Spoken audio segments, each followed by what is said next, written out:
어제부터 우리는 예레미야 30장을 함께 나누고 있습니다. 우리가 지금 읽고 있는 이 예레미야 30장부터 33장까지를 이 예레미야 가운데서도 위로의 책이라고 하는 별명으로 부르기도 합니다. 그 이유는 지금까지는 계속해서 이스라엘과 유다를 향한 하나님의 무서운 징계의 선포만 있다가 이 부분에서는 이스라엘과 유다가 회복될 것이라고 하는 말씀이 지속적으로 주어지기 때문입니다. 그러나 이스라엘과 유다가 어떤 회복할 만한 조건을 갖추었거나 아니면 그들이 어떠한 이 노력을 했기 때문에 하나님께서 그들에게 회복을 약속하시는 것은 아니었습니다. 유다 왕국은 이와 같은 징계와 또 위기 상황 속에서도 여전히 하나님을 찾기보다는 주변의 강대국들을 의지했습니다. 예를 들면 대표적으로 애굽을 더 의지하고 그들의 군사력으로서 이 바벨론을 이기고자 하는 그런 그 문제를 그렇게 해결하려고 하는 그런 모습을 보이기도 했습니다. 그리고 그 와중에도 악행과 죄를 반복해서 저지르는 그것이 바로 그들의 모습이었습니다. 이처럼 하나님을 찾고 또 하나님의 법을 지키는 삶을 살아가는 대신에 하나님의 뜻에 반대하는 삶을 추구하며 계속해서 이웃 열방의 힘을 구하려고 하는 이 유다를 향해 하나님은 14절의 표현처럼 이 원수들에게나 내릴 아주 무서운 징계를 내리셨다라고 말씀하는 것입니다. 심각한 부상을 입었으나 그들의 입은 상처를 고칠 수가 없고 억울한 일을 만났으나 아무도 그들의 편을 들어주지 않는 이 최악의 상황을 만난 유다 백성은 울부짖기 시작합니다.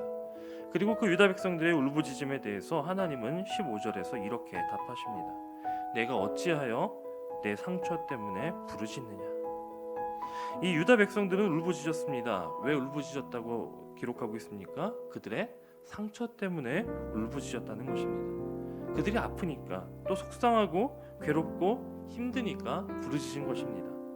하지만 그렇게 울부짖는 그들을 향하여 하나님은 어찌하여 상처 때문에 어찌하여 지금 그 아픔 때문에 울부짖느냐라고 묻고 계신 것입니다. 이것은 지금 그들이 아프다고 부르짖는 것보다 더 중요한 부르짖음이 그들에게 필요하고 있어야 한다는 것입니다. 그 부르짖음은 바로 자신들의 죄와 악행에 대한 부르짖음이었습니다. 내가 지어온 죄가 얼마나 큰지, 우리가 행한 악행이 얼마나 큰지 그것을 심각하게 통회하고 또 탄식하며 하나님께 부르짖는 회개와 또 돌이키는 부르짖음이 그들에게 있어야 했다는 것입니다. 이것을 위해서 하나님은 이스라엘에게 징계를 허락하신 것이죠.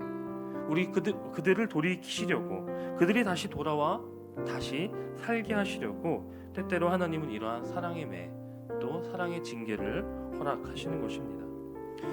그런데 이렇게 자기 백성 유다를 향해 그 죄와 악행으로 인해 심각한 그들의 잘못으로 인해 징계를 주신다고 약속하셨던 그 하나님은 이어서 약간 이해하기가 힘든 말씀을 주시는데 바로 16절 말씀입니다. 제가 읽어드리겠습니다. 그러므로 너를 먹는 모든 자는 잡아먹힐 것이며 내 모든 대적은 사로잡혀 갈 것이고 너에게서 탈취한 간자는 탈취를 당할 것이며 너에게서 노략질한 모든 자는 노략물이 되리라.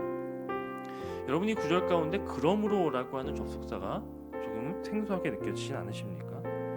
조금 전까지는 이스라엘의 죄와 악행을 지적하시며 그들을 잔인한 징계로 다스리시겠다라고 말씀하시더니 그러므로 라고 하는 접속사 뒤에는 이후에 이스라엘을 괴롭힌 나라들이 다 망할 것이다 라고 말씀하시는 것입니다. 이 말씀을 곰곰이 묵상하는 가운데 창세기에서 하나님께서 아브라함과 맺으셨던 언약이 떠올랐습니다. 창세기 12장에서는 하나님께서 아브라함에게 땅과 자손을 약속하신 이후에 3절에서 이런 약속도 주셨습니다. 너를 축복하는 자에게는 내가 복을 내리고 너를 저주하는 자에게는 내가 저주하리니 땅의 모든 족속이 너로 말미암아 복을 얻을 것이라 하신지라.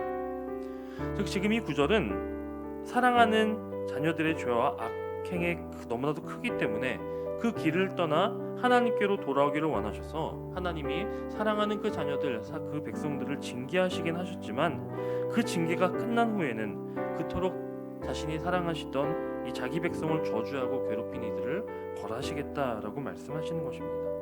그래서 이 징계의 결론이 이스라엘이 망하는 것으로 끝나는 것이 아니라 그들을 괴롭히던 원수들이 모두 쫓겨나서 그들이 더 이상 시온을 괴롭히러 오지 못할 것이고 또 상처투성이던 예루살렘과 이스라엘은 새살이 돋아나는 그런 회복을 경험하게 될 것이다 라고 말씀하시는 것입니다. 물론 그 과정은 매우 고통스럽고 괴로웠습니다. 우리에게도 마찬가지이죠. 우리 안에 있는 죄와 또 옛 습관으로 인해 받는 징계는 너무나도 아프고 괴롭습니다. 그리고 그 과정 속에서 내가 설령 하나님의 뜻을 알았다 하더라도 내 안에 있는 죄를 죽여나가는 그 과정은요, 너무나도 힘듭니다. 하지만 결국 최후의 결론으로 하나님께서 준비하신 그 징계를 통해 우리는 새롭게 고침을 받고 또 회복하게 되어질 것입니다. 이제 그렇게 회복되어진 이스라엘의 아름다운 모습이 18절부터 22절까지 그려집니다.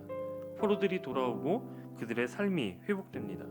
하나님과의 관계가 예전처럼 회복되어지고 지도자가 세워지고 또 언약이 회복됩니다. 이것이 하나님의 징계의 결론이라는 것입니다. 이처럼 하나님이 허락하시는 징계에는 회복이 전제되어 있습니다.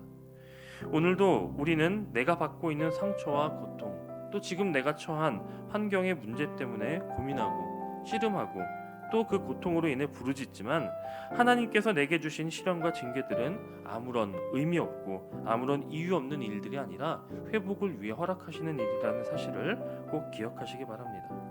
그러므로 혹 징계와 같은 아픔의 때를 만났다면 지금 하나님께서 내게 원하시는 것이 무엇인지를 다시 확인하고 또 이를 위해 부르짖는 우리가 되기를 바랍니다. 그리고 이 징계와 같은 시련의 시간들 속에서 우리의 삶이 회복되어지고 하나님과의 관계가 다시 회복되어지며 무엇보다 세상을 바라보고 나 자신을 바라보던 시선이 다시 하나님께로만 맞춰지는 그런 역사들이 일어나게 되고 또 이때를 통하여 고치시는 하나님의 회복의 손길을 경험하는 우리 모두가 되기를 간절히 소원합니다.